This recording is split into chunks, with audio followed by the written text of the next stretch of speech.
Hello everyone, this is Shannon from That's So Po, and today I'm doing weeks 35 and 36 of my 2021 reads. Last week I was feeling extremely lazy and I just decided not to film because this month I'm trying to go really easy on myself and not force myself to read or record when I'm not in the mood, since I'm in a bit of a slump right now. But even so, I managed to read quite a few things this week, although I also did have some DNFs. Content warnings and timestamps are in the description box below. So first, I read The First Rule of Punk by Celia C. Pérez, which is a contemporary Latinx middle grade that I heard about from Priscilla at Bookie Charm, who I will link below. Priscilla hasn't been making a ton of videos this year, but she has the best recommendations for everything Latinx and everything middle grade, so I was really looking forward to picking this up. Finally, it's been on my TBR for such a long time and I had such a great time with it. It's really everything that I'm looking for in a contemporary middle grade. It's got a lot of exploration of identity and of kind of growth and connection to family and friends. So we follow Malu, who is in 7th grade, and she's kind of struggling with her identity a little bit because although she heavily identifies with her dad, who's so into punk, and she's very into punk as well, her mom is Mexican American and very into this idea of her Mexican heritage and wants Malu to be kind of the perfect little señorita and embody everything that she thinks she should be, which is very different from Malu's idea of being really very punk. But Malu ends up having to move to Chicago with her mom when her mom gets a new job there and be separated from her dad. Her parents are divorced, who she's much closer to. And so this is a big transition for her. She really doesn't want to move to Chicago, and she also doesn't want to kind of have her mom's expectations on her. So there's a lot of pushback there.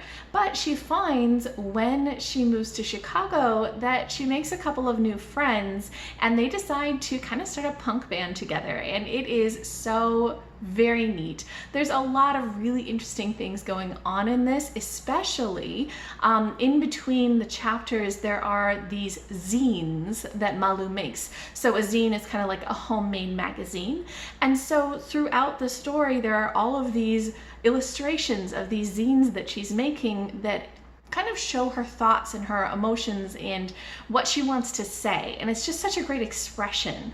I really liked this idea of somebody who's trying to be punk and also learning how to make that work with all of the different aspects of her identity in her life, and it was just really a great read. There was a little bit of angst, I think, in terms of Malu not wanting to move to Chicago and the conflict that she has with her mom, although that's part of the growth arc. That was maybe just a little bit too angsty for me, but I really loved this book and I gave it 4.5 out of 5 stars. If you like middle grade, definitely you should pick this one up too. Next, I read The Fated Sky by Mary Robinette Kowal, which is the second book in the Lady Astronaut series.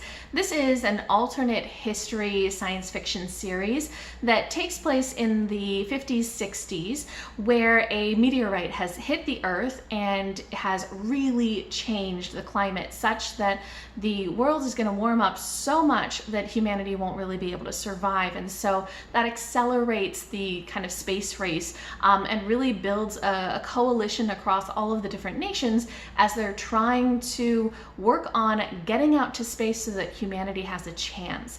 And in this book, we have some astronauts who are going on the first mission to Mars. And so that is very exciting. And this book was just so gripping. I was really blown away by just how good it was. I had enjoyed the first book in the series, The Calculating Stars, but that one was a little bit slower. This one is just, while being kind of a slow book, filled with so much that happens. There's a lot of kind of action and danger that's just involved in being in space. It's quite tense at a lot of times and really, really moving. I was just so into this. I really like especially the way that all of this is very realistic feeling sci-fi, and the way that it talks about the impact and the importance of this mission to Mars for all of humanity, but also on the very individual level for each of the people. It was just really, really gripping. If you like that kind of very astronaut space focused hard sci-fi, I think that you would love this book. I gave it 5 out of 5 stars, and I've already started on the 3rd book, The Relentless Moon, and I'm so into that one as well. Next, I read Defying Doomsday, edited by Tsana Dolichva and Holly Kench. This is a sci-fi post-apocalyptic short story collection that I buddy read with Rachel at Kalanadi, who I will link below. And we had a really good time reading and discussing these because the premise of this collection is really, really neat. So basically, this is a collection of short stories about disabled characters who survive the apocalypse. So these are post-apocalyptic stories, and these are characters who defy that narrative that only the able-bodied will survive an apocalypse. And the range of these stories is so neat, just all sorts of different types of apocalypses, all sorts of different types of writing styles, different types of disability. It was really, really fascinating. Not every story in this worked for me. A lot of them were a little bit more on the YA side, and Rachel and I both had kind of a conversation about why are so many of these stories YA, and kind of we have a theory that maybe it's just because a lot of these authors might have been influenced by the huge boom in YA dystopians and things like that kind of in the 2000s, so maybe that was influencing it. Not really sure, but the adult stories in this we especially loved. There was one by Octavia Cade, who wrote The Stone Wētā, which is just such a fantastic sci-fi story. Really love that one.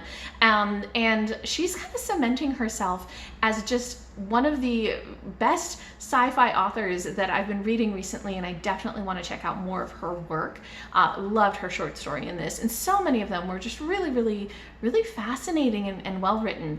So not everything in this worked, but a lot of them were really neat. I gave this 3.5 out of 5 stars, and I'm very much looking forward to the second kind of follow-up collection called Rebuilding Tomorrow, which is all about rebuilding after the apocalypse. So Rachel and I are going to be buddy reading that soon. Looking forward to it.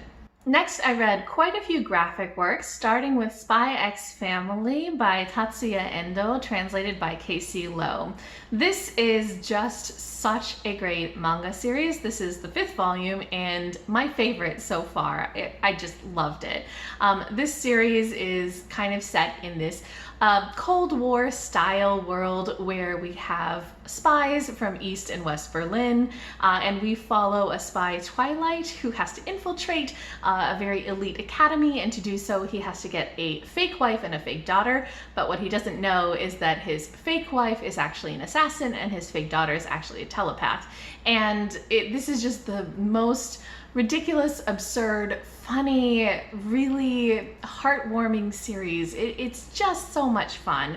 And this 5th volume was especially my style. It had a lot of just really cute, really silly, really fun little chapters in it with really adorable things. And there's so much that is heartwarming about this. Like, one of the things that happens in this is that the assassin wife is very, very bad at all things domestic, but she really wants to kind of live up to her role as the wife, and so she's trying to cook in this, and she's just an atrocious cook, and it's just so silly and so fun and just filled with a lot of ridiculous action. So I love this series, and I'm actually really sad because I think the 5th is the most recently translated, so I'm gonna have to wait a while before I get the next one. I gave this 5 out of 5 stars, and I definitely recommend this series.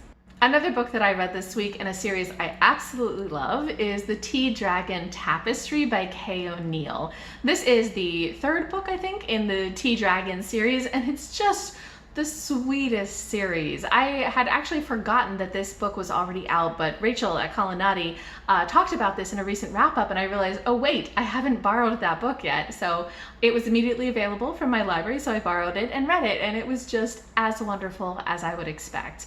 This is a fantasy story that is set in a world where there are these little tea dragons, and the tea dragons kind of are like pets, and they go around with the person that they live with, and they have all of these memories, and they sprout little like tea leaves and things, and those can be harvested to then make a tea that is imbued with those memories. And it's just the sweetest thing.